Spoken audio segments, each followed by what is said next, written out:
Good greetings, everyone, and welcome to We the People, the podcast for the people, by the people, of the people. I am Rhodes Pierre, your host, and as always, I'm so happy to bring in our next guest. And for this particular episode, I happen to bring I guess she's like a premier lady of comedy here in the of Boston, and I'm pretty sure she's known all around the world. But again, this lady's amazing as far as like being a coach and bringing people and helping people write and develop their skills. Very opinionated, and she's also going to be launching her own podcast called like, what you tell them the name? Sterling. Everyone's Stirling Smith, and welcome to the show, We the People. And just give us a brief introduction of who you are. Thank you. My name is Stirling Smith. I'm as I'm as popular as worldwide now as the virus. I'd kill most of you if I could. No, just kidding. My history with Tommy O'Deed called me the Morgan Freeman of stand-up comedy, which I guess is okay. I mean, he looks good. I wish I had his money. But I've been doing stand-up comedy for years. People have asked me, usually people come up and ask me, oh, how long you been doing comedy? And I'm like, well, I'd say I've been doing it since I was 10, considering I found out that if you make people laugh, they like you more. So basically white people are suckers, and I've been doing comedy for about 40 years. But I just started I've been doing comedy, stand-up comedy, storytelling, improv for about 10 years. I also have a teaching background, and I was a K through 8 teacher in Cambridge Public Schools for years. But I love the back of the house sort of stuff when it comes to comedy. I love helping people develop their writing skills, their voice. I have a Facebook page called Sassy, and it's serious about stand-up. Say yes. You can find it on Facebook. I'm taking a couple of weeks off because during the summer I love riding my motorcycle, so I'm not indoors. I'll do that in the fall when we're all stuck and dying because we haven't had enough oxygen, and we're all back to when it's phase whenever the next what are they calling it now? When the next surge comes, I'll be in my house, and my motorcycle will be in storage. So for the next couple of weeks, I will be not taking it. But check it out, Sassy on Facebook. Rachel Dunbar is leading it for the next couple of weeks. I'll be back in September when school isn't back in session. How's that? That's awesome. I didn't realize that you have 12-year background as being a teacher. That's amazing. That's again, you're so natural at coaching and helping people develop their voice. So I can see how, as a teacher, in your background, that's part of it. But you were telling me that you're also trying to launch the new podcast called BLAQ. Welcome to BLAQ. Okay. And that is, explain to the audience what BLAQ stands for. Welcome to BLAQ means basically is welcome to Black Lady Answers Questions. And as I was telling Herb before we started, it's basically Black Lady Answers Questions because I get asked a lot of questions. But I rarely have a chance to answer them because when I answer them, people do not like what I have to say, specifically white people, but most likely it's almost like when people say, oh, did you have a nice weekend? Do they really give a shit about whether or not you had a nice weekend? No, it's just a step to something else. Or, oh, what about them socks, right? I'm like, my socks, they're white, they're clean, stuff like that. I want to go a little bit further, so I'm trying to set it up so that people can send me questions. And then the next show, I will answer those questions, and then it'll go from there. I'd love to have an interview section eventually, but I think that there's no conversations going on right now. Everybody's talking over everybody's head, and it's so radical that the only people that are talking are, I guess, in the internet dark web or something. There's no balance. I'd love to be the black version of anyone who does a great interview, not those fluff things like Oprah, or I'd love to talk to the white guy who started the stupid Aunt Jemima thing, whose name is Elijah Hawk, I think. I tried to find him on Twitter. I tried to find him on Facebook. stuff like that. I'm really So, getting like, I sick. mean, like, if you wanted to find this guy, like, what would you say to him? I would say, what makes you, a white guy, dish on Aunt Jemima and Mrs. Butterworth and Uncle Ben? Why is it white people are telling us what is racist? And I can't understand. I've tried to find him. I really did. And he's a white guy about 30. I don't know about you, but when I was growing up, we bought Aunt Jemima, and we started buying it when she had the red and black and white bandana on her head, and we weren't offended. We loved her when she changed her in the 70s, when they changed her to look more, she had straightened hair, she had a smile, she had dimples. We never felt, nobody I know in my family or anything was like, oh, don't buy Aunt Jemima because she's a derogatory term. It's like, that woman is successful. Uncle Ben is great rice. He was a smiling black man. How many other black people got invited to white people's homes? Pretty much. Mrs. Butterworth, I have no idea what's going on with Mrs. Butterworth. She's brown skinned. I would never have figured out what ethnicity she was other than the bottle is brown. No, Mrs. Butterworth is just collateral damage. And damn it, that syrup is good. So I would like to speak to this guy and go, what gives you the right? And all you need for change.org, all you need is 1,500 to 2,000 signatures to get something started. And I'm like, I want to sort of go, let's try and find this guy and change him, because unless he's got some sort of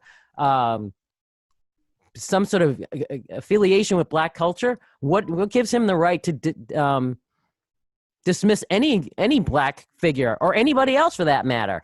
And I know he doesn't know this, but Aunt Jemima, the original one, she was a slave. She was a kitchen slave. By the end of her life, if in today's dollars, she would be as loaded as Oprah. There are two other Aunt Jemimas, and they did the same thing. One was from Chicago, who was working in the ad agency where Aunt Jemima's, where they did the Aunt Jemima advertising. And then the third woman, same idea. All three of those women, by the time they died, they were gazillionaires. They had legacy. They gave their kids college educations. And this is from Aunt Jemima's time through Jim Crow, right up to the civil rights. These women should be praised. They should be like put up on statues. And Uncle Ben, same thing. Nobody I know has ever been offended by seeing a black man on a box of rice. And he did the same thing. He was a train porter before they took his likeness. I'm sure, just like rock and roll or anything you take, when black music was taken and Elvis made it popular, those people might not have been paid, but it was also a positive representation of a black person in a store surrounded by white guys. I don't think any Southerner didn't use Uncle Ben's, and they're like looking on it going, oh heavens, we can't use this because it's a black man, but the rice is white. And poor Mrs. Butterworth, I have no idea what happened to Mrs. Butterworth. She was just brought up in the wake because she's got, what are they going to do? Change the bottle to white? Well, no. I mean, I don't know exactly what they're planning on doing in regards to that whole Aunt Jemima episode. But it's a white guy. One white guy decided that Aunt Jemima is somehow offensive to a couple of generations of black people. Did he ask anybody?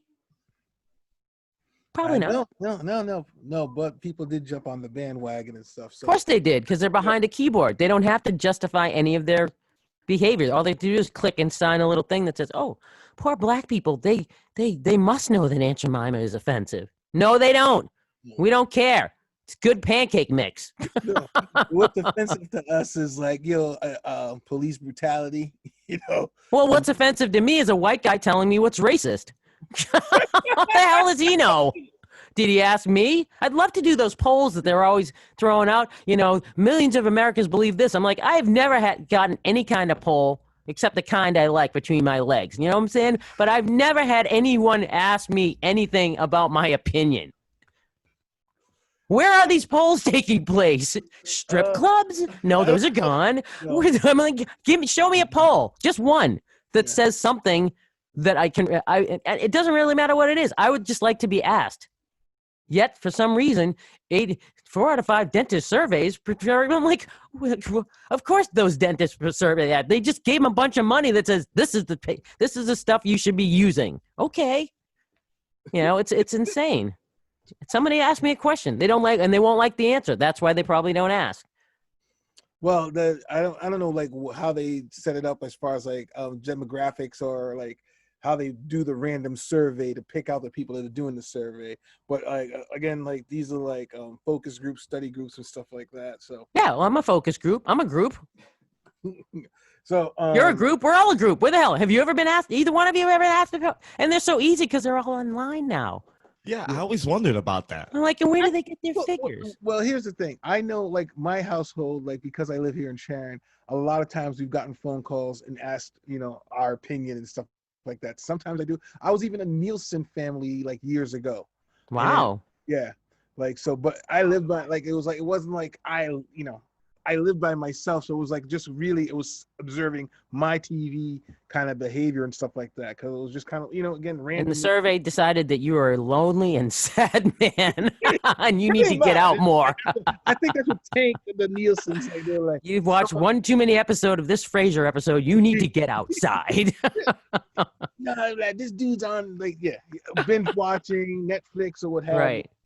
So it was. I think it was kind of tainted or whatever. But it's good. I mean, like the whole thing too with the surveys too, you do get paid for those and stuff like that.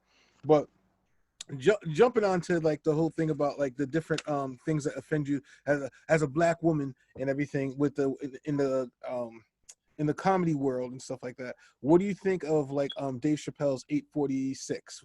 I didn't like it. You didn't? I thought he was on something. He was incoherent. He had his notebook that he did, and he kept putting down and. But I'm also looking at it I'm not looking at it. I don't watch stand-up comedy for content because that's why they're on TV or whatever. I look to see, I used to be a roadie in a bunch of bands. That's why I know Asa. That's why I know all these other, I was a roadie in the 80s. And No way. Look at you. Hell yeah. So anyway, but I look at things and I'm also an event planner. So I look at the way things are done around the performer. I can listen to him. Like when I go to stand-up shows, I bring a notebook, and I went to one last night, and all I do is write down things about the comic. I don't watch him. I just listen to what he's there because somebody's hired him to make people laugh. So I know that's the objective. So I look at all the other stuff, like why wasn't the lighting good? Why didn't he step up in front of the stage?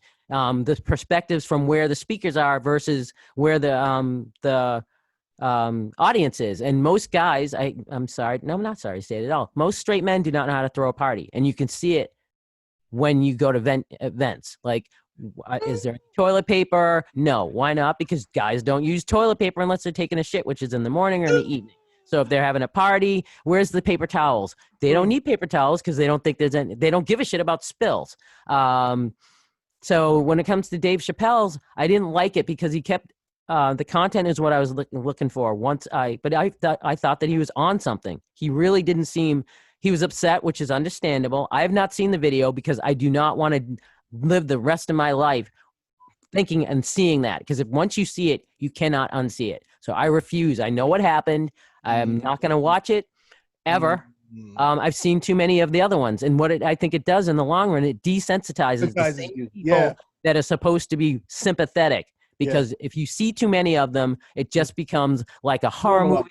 You expect all this stuff. But Dave Chappelle in particular, he seemed inconsistent, and he seemed like he was on something. And I don't like it when it's obvious. If you're high on stage, that's great, or whatever. And he was also lighting cigarettes and not smoking them, picking up his book and putting it back down. And again, this is not from his content perspective. It's from his performance and the venue. The venue was his backyard. You know that, right? Yes, I know. But it also puts him in an elevated status. It's like he can have a show in his backyard, which puts him above the average person that can't do that, especially during lockdown. It's like, okay, he invites a couple of people over to his backyard. He's got enough space. He has a voice because he has an audience, but I don't have that reach. I don't have that. I will never have. Maybe I have it if I'm as famous as Corona. Maybe I will at the end of my life, but I don't have that reach. And I think he did a disservice to be so upset that he couldn't articulate what he wanted. He made a bunch of references, like 826 is so-and-so's number. It's like, you know how many other people worldwide were born on 826? George Floyd died at 846. I was born at 846. You know how many other millions of people were born at 846? It was almost like he was comparing himself to there was he was trying to make some connection between these numbers and George Floyd, which I guess is okay. And he was upset. And I think that if he'd taken a little bit more time, and I love the fact that he got up on stage and people are like, wanting me to say something and wanting to do this. And I'm like, are you the messiah for the whole black culture? It's like so narrowly focused. No, but I thought he said the thing that he said was the fact that he said, do not believe any institutions, believe in the people that are out there protesting. He says every institution has lied to you. And the fact that he compared the fact that his grandfather, he was a third generation. He says, my grandfather was a slave. And then from a slave, all these things historically has happened. And the fact that he was like trying to connect the intergenerational context of like, it's not that far away that we actually were enslaved, and it's only 3 generations away. And like, in the fact that he can actually trace his legacy back to slavery, most people can't these days, and he could. And yeah, but he also has the money and resources. Well, his parents were college professors, and so he was educated. Right. Exactly. But also, all right, with that point, exactly that point, he's already. You also have to flip it the other way. In less than 3 generations, pretty much up until the 60s, Black Americans were on par with white Americans as far as per capita income. They had Black Wall Street. Harlem was in the Renaissance. All these things happened. And then one instance after the Civil Rights law was passed, and Lyndon Johnson is quoted as saying, if we sign this and it passes, we'll have niggers voting Democrat for the next 200 years. And he is proven right. All these instances where the next year, after the Civil Rights Act was passed, the government went to poor Black neighborhoods and said, hey, you want an apartment? You have a kid? Great. If you come with us, we'll set you up. You just can't bring the Black guy with you. That was the beginning. Yeah, that's a welfare. Yeah. Right. That was the beginning of the decline of the African-American family. Had nothing to do with slavery. It was the guilt from slavery. But to blame slavery on the shit that's going on right now is to not look at the history. And you can also, from Dave's perspective, he is a direct recipient of the capitalistic system. He could not have done that under any other system. He started when he was young, and by the time he was 30, he was in upper class. Yeah. If you do the same thing that he didn't have a kid when he was 18. He graduated high school. He had a mother and father, all the stuff that the Black family is lacking. He had a mother and a father, both educated, both wanted education to be the important thing. Dave decided he wanted to be a stand-up comic at 16, 15, and that's what he pursued. He focused. By the time he was 30, he was a millionaire. If everybody in Black culture did that, we'd all be in the same boat that Dave Chappelle is in.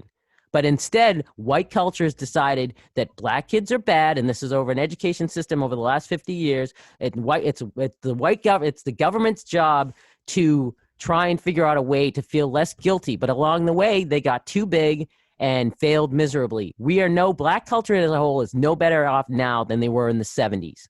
I mean, well, Malcolm X had said, why are we entrusting the people that enslaved us to educate our children? Exactly, we shouldn't be. But this is bigger than Black culture. It's white culture too. 40% of out of wedlock births are white women between the ages of 16 and 25. In 1960, that was 10% for white people and 20% for Black women. Today, it's 75% of Black women and 40% of white. So the government is not, the only thing the government's good at is defense and infrastructure, and that's all they should be responsible for.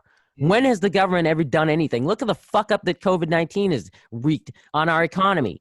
They're not doing shit because they don't have to. They're a protected class, but they're dictating, they're legislating laws that are affecting the largest percentage of the American population. If I don't figure out how to get a job in the next 3 months, I will be homeless by January. The mortgage companies aren't deferring my payment. The credit card companies aren't deferring my payments. Credit card company that Joe Biden helped blow up into the stratosphere. Nobody is helping me do anything. Well, the thing is, it's like, as you said, because with the senators, and it's like that whole class of the have and the have-nots, and the fact that the laws that they create aren't actually affecting them. Exactly. They're exempt from their own laws. They have their own healthcare system that they don't Exactly. have to do us. So, I mean, it's good you're pointing that stuff out.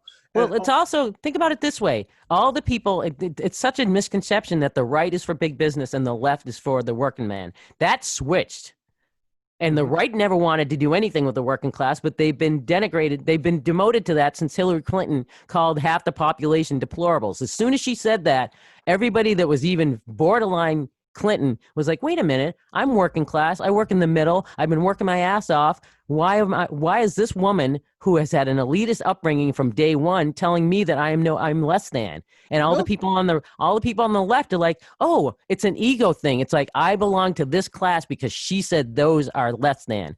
And it's the same on the other side. The right didn't want to be the working class heroes, but they had no choice. She put everybody in a box, and the people on the right are like, oh, I'm so happy that I'm included in that elitist group, even though you're really not, but it made you feel good, especially the Karens and all those.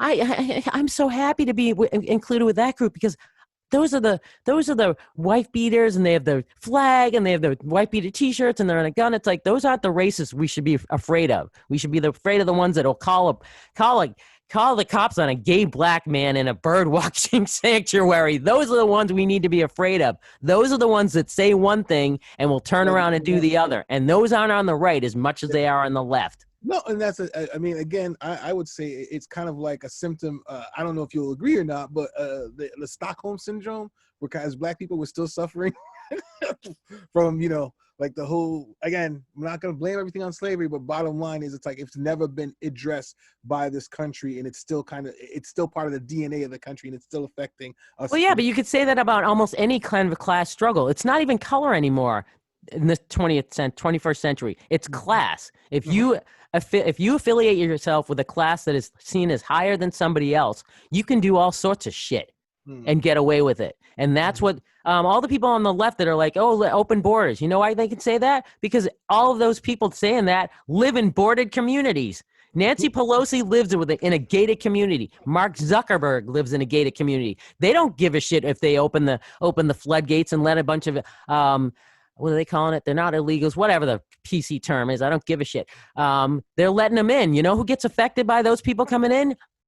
Us, the working class. Black people and poor white people are constantly having to compete against people that will charge less. Will charge less and almost have a collective bargaining. I mean, why do you think most of the landscapers are Spanish speakers? It's not because they're making a boatload of money. It's because that's the job they can get, and collectively, and within a generation, they'll be owning the houses. Not black culture, because black culture hasn't. When it comes to Stockholm syndrome, I think that one of the worst things about black culture is that we are always on the bottom of every metric of success, and it has nothing to do with slavery. It has to do with the fact that if you have a kid at 18. You have another kid at 20, you have another kid at 23, you're never going to get out of that hole. And all you have to do is, I hate to sound so much like the right, but it's common sense. Stay in school, get a job. If you're not going to college, don't have kids till you're ready and in a relationship that's going to support the children that you're having. The whole thing about I think that this country's been at war forever. And it started for black people right around the 60s. First, there was the war on poverty. Then there was the war on drugs. Then there was the war on terror. And now it's a war on white people. And we have not won any of those wars. But yet we're still fighting. And never mind the fact that over the course of the last 50 years, billions of dollars of my taxpayer money has been spent trying to fight these wars that have no clear end game. Yet we keep doing it. It's like, I don't like paying taxes because I know a percentage of it is going to a war that we'll never win, and most people don't even know we're fighting. And so, okay, you're talking about a war, the military-industrial complex. So no. This isn't military. This is the government saying that we need to do something. The war on poverty started it. Let's go knock on doors. Let's bring these women to which weren't ghettos to begin with, but are now ghettos because once they put them in there, you get your little check. You don't. It's learned helplessness. You have 3 kids. Get a Yes. three. Okay. All right, let's Every talk about time you that. pop your legs out, think about it. In my family, my parents were both educated. Mm-hmm. Parts of my family were not. Mm-hmm. I have seen relatives of mine spread their legs, pop out another kid, and get a bigger apartment. Mm-hmm. That does not give you any motivation to do anything other than open your legs again for another apartment. I swear, if they hadn't stopped my niece, who was 18 when she had her first kid and 23 when she had her fifth, she'd have a mansion right now, and it would be a shithole because it wouldn't. There's no motivation to do anything when you get everything from one source. Yeah. Just like the virus. Why are we focusing all our stuff on a virus when people are dying of diabetes, heart disease, cancer treatment? I've lost 6 people in the last since March because they didn't go to their dialysis. They didn't go to their cancer treatment. And these are all things that we should be asking ourselves as a nation. Why are we focusing? If you just practice jump shots, are you going to be good for the team? No. Why? Because if that's all you can do, I'm going to get someone who's more well-rounded. The government doesn't do anything well except defense and infrastructure. Well, again, back to the defense, the military-industrial complex. But that has nothing to do with war on poverty. There were no missiles were fired, no gun, nobody, no. Again, like you said, the money of your tax dollars did you consent to that? Exactly. And I think that half the people that are on the benefits, look at South Boston. Those they're not ghettos, but they're I don't even know what the piece. Right, the projects there, those are people that have been there for decades. Generations, yes. Yeah, and they'd have no desire not to move because they can't go anywhere. They haven't. These are people that have started in the 60s. They're generations of generations of generations. One of the perfect, great examples of this is a chef that I worked during the 80s when I was doing cooking, which I still do. Barbara Lynch grew up in the projects in South Boston. She was one of 6 kids in a 3-bedroom apartment, and she got out. And what happened was when she got out, they gave her shit for it. She didn't have a kid until she was almost 30. She had a bunch of successful restaurants. She went to the Culinary Institute. Learned helplessness. The fact exactly. that I taught compute. Like I was actually contracted to teach computers at a housing project in Providence. And when I got in there, they're like, here are the computers and here are the kids. The kids couldn't even read. I was like, no, we're not doing computers until you guys learn how to read. And I turned it to a reading program using the computers because literally they're like looking at the screen. They're like, oh, what am I supposed to do? I'm like, can't you read the instructions right there? They're like, no. I was like, all right. I said, shut the computers and we're learning how to read then. And excellent. And it was the craziest thing was the fact that one of the girls, like literally, I talked to her. She's like, well, my mama, if she has an extra kid, she gets a bigger, like you said, gets a bigger apartment. And she was like, why do I even want to care? Why do you want to go to high school? It's like, I was like, oh my. So to me, like, yeah, it's very dangerous. But the problem is that in Black culture, I mean, look at it. Just Google anything. Why is it in California that 8th grade boys can't read above the 4th grade level?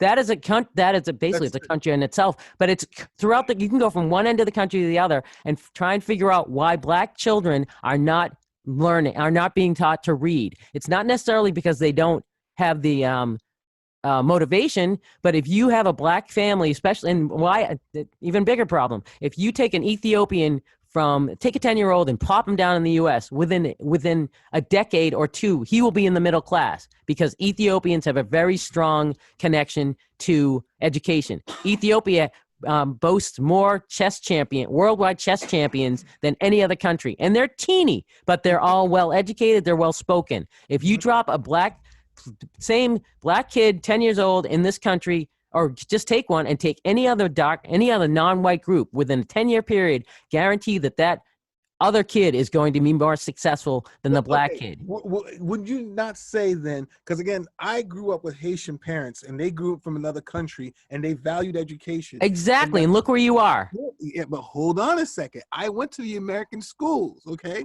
So I'm just letting you know as far as like the education, okay, it is like my parents would say it's available. Like they're like in Haiti, you don't even have the notebooks and the paper or the pencils. It's like everything's got to be committed to memory. So again, as far as like the educational system, you're saying like, okay, I'm not saying it's the system. I'm saying it's the people that support the children is the system. If you have a mother who's got 3 other kids, barely graduated high school, how much is she going to push education. When I was working at Cambridgeport, or the Moore School right on the river, I had a mom who had 7 kids, same dad, but she was I think she was Gambian or something. Each one of her kids went to college.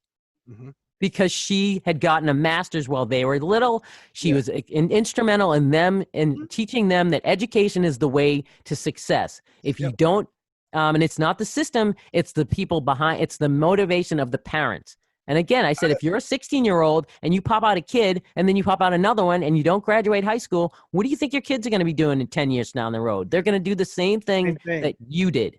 It is not the system that is holding black people down. It is their own culture. Why is it that a 40-year-old white woman and a 40-year-old black woman, again, same education, same circumstances, whatever, both making the same amount of money, that the black woman is 50 to 60% more likely to have a Mercedes, where the white woman will have a Toyota? That has nothing to do with education, and it's everything to do with culture. And if you look at the history of hip-hop, from 80s, people were arguing about, I don't have a job, there's cockroaches in my house, blah, blah, blah. Within 1 decade, it went from, I don't have a job to, I've got more money than God, let's go to the bitches, let's do this. And in the 2000s, why do you think college rape went up? Black people weren't the only ones listening to that music.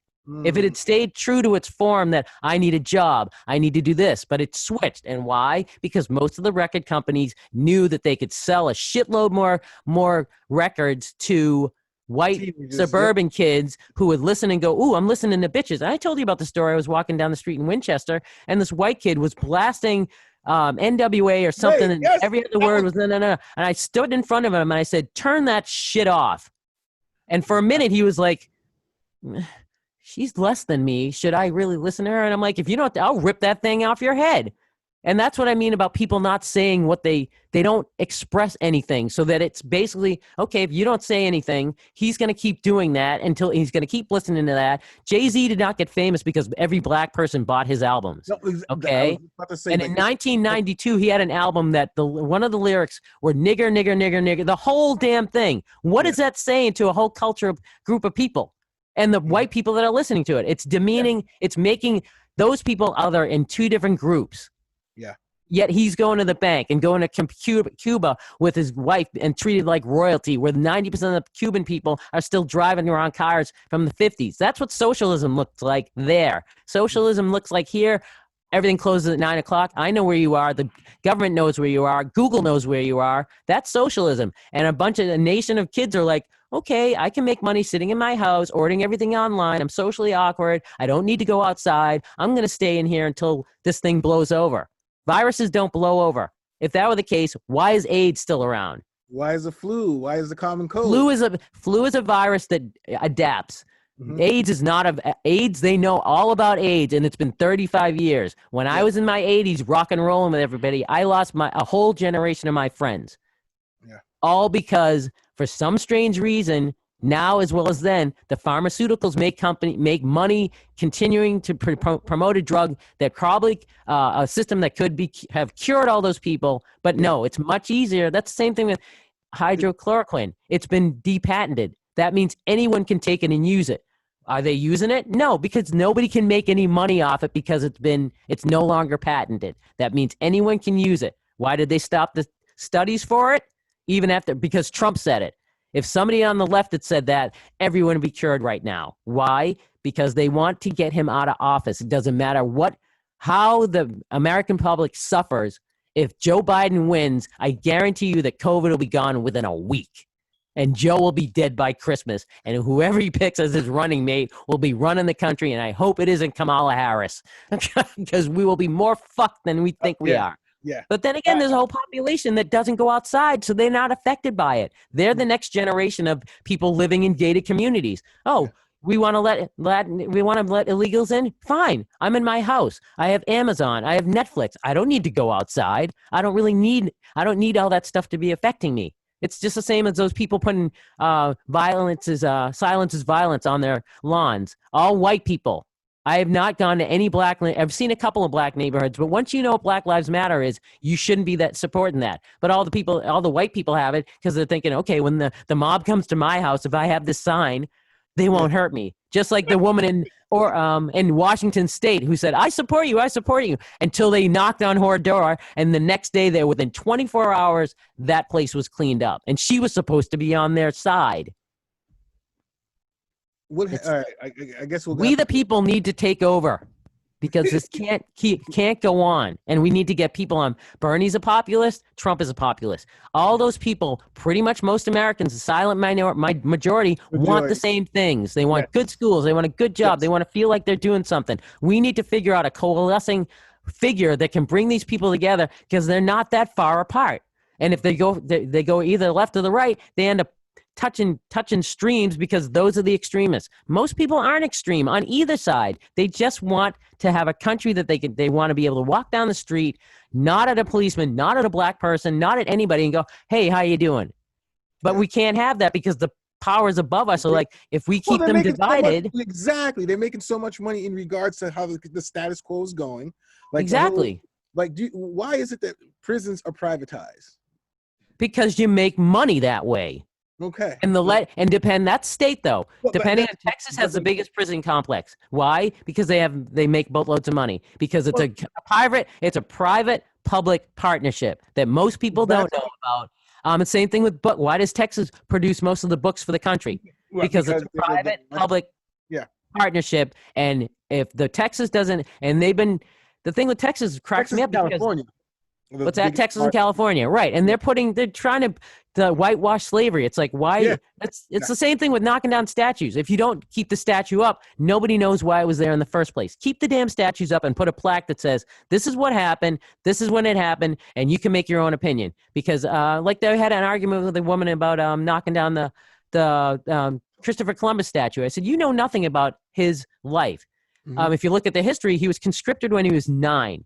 Mm-hmm. He didn't become a captain until he's 25. So what was he doing when he wasn't swabbing the decks? He was getting something shoved up his ass. I mean, basically from 9 to 25, he was basically a slave on a boat.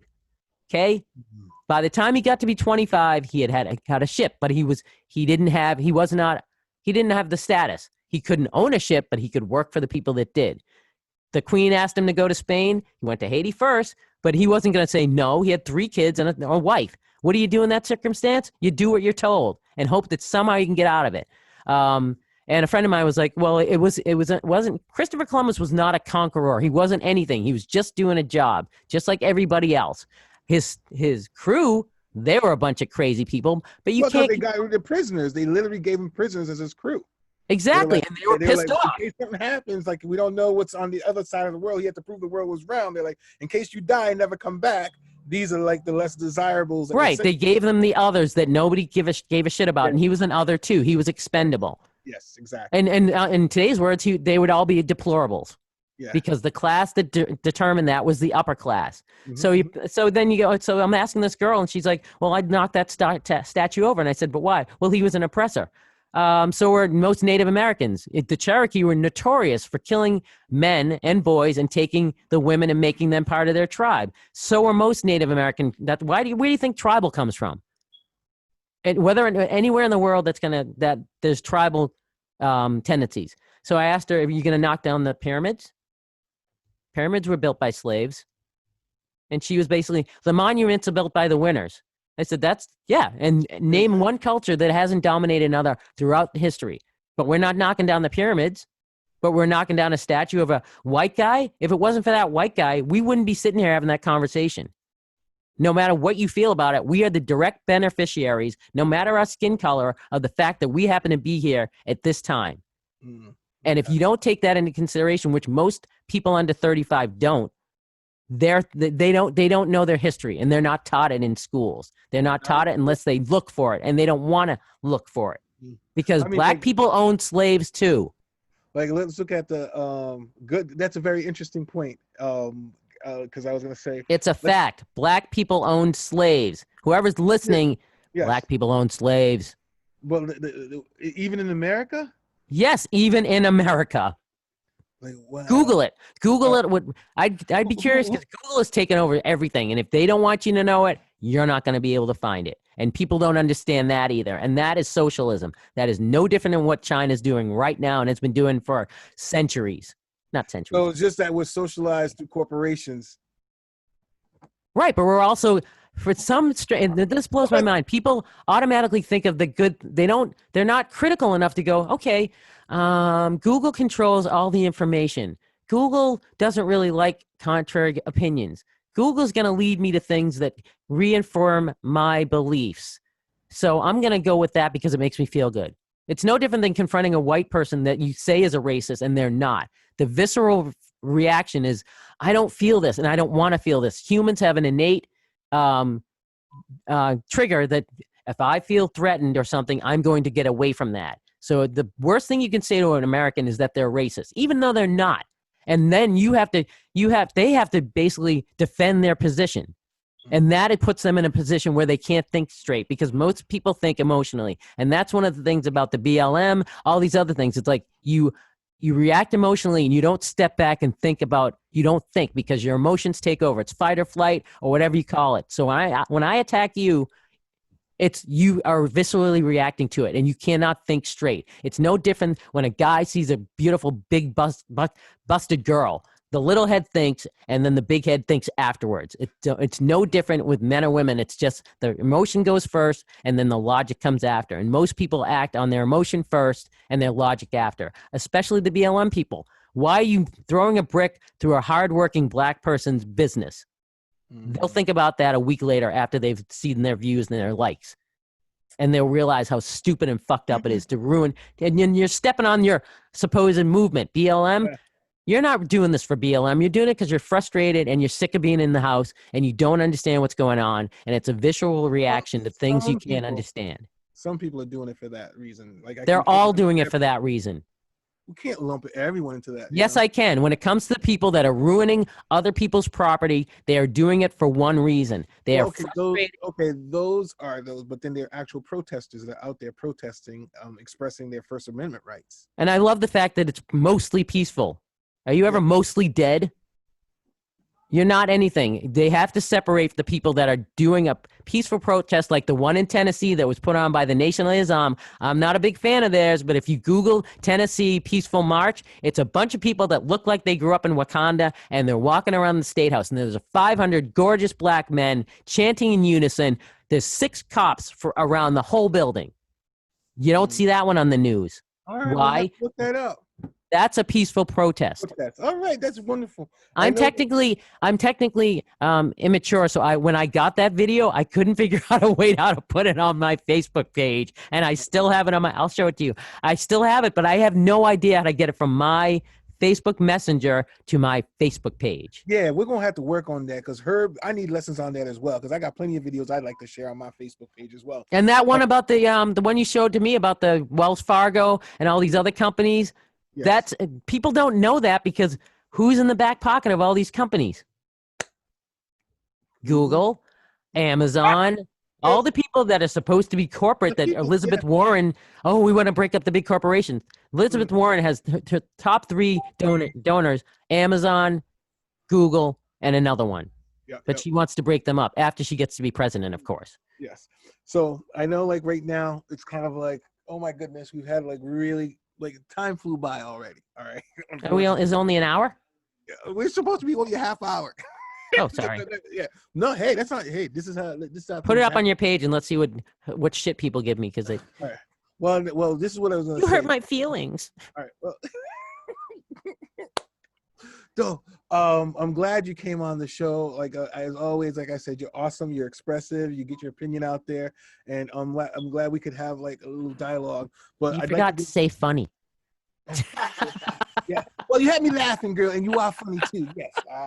I gotta give a shout out again to New Alliance Gallery and Studios for first of all hosting and doing this. We the People, and give Herb a shout out for being the producer debonair that he is and like keeping us running and on time and getting the everything kind of set up. And so all I can say is like Stirling, I enjoy the conversation. I would love to have you on again. And then like I said, I'm talking to Herb about setting you up with the I'm gonna. Yeah, about the BLAQ, you know what I'm saying? Black Lady Answers Questions. Exactly. So like obviously that you've been answering a lot of questions and like wow, like surprising people. I'm pretty sure you'll surprise people with. Oh yeah. Well, so again, thank you again. I love you, Rhodes. Let's see. I hope to see you in person sometime soon. Yes, me too. Like, and then the thing is, like, once I get my car situation, I'd definitely love to go down to Providence with you on one of those Monday nights at Askew. I haven't seen those folks in a while. Miss Winsong, Psycho, and If you need yeah. a ride, I have a car and I have nothing to do. Okay, you know what? We'll have to set it up for and it's like what they start the mic starts at 7 or 8. List comes out at 7, show starts at 8. 8. Okay, so I'll have to like make a point. I don't know if it's this week, but maybe next week or what have you. It's not going anywhere. Yep. Again, like give you a shout out, and sassy. Like, yes, I've actually enjoyed sassy as well because like that's the way I kind of improve my writing, and like it helps. Sometimes it jump starts a lot of like good ideas and stuff like that. So again, thank you so much for being part of We the People. Again, it's a show for the people, by the people, and of the people. And I'm your host, Rose Pierre. And Stirling Smith, it's been a pleasure having you at the studio. Although I'm broadcasting from home, we'll be switching that around where I can actually be at the studio again. Awesome. And then, like, looking How old forward is this to gum? it. And Herb, like whenever you're ready to take it away, let me know. I know you're gonna put some intro and outro to it. Thanks to people. Thank you again for tuning in. We love you. Share us, like us on Facebook, and until next time, be safe out there. And stay, and enjoy each other's company. All right. Bye. Bye.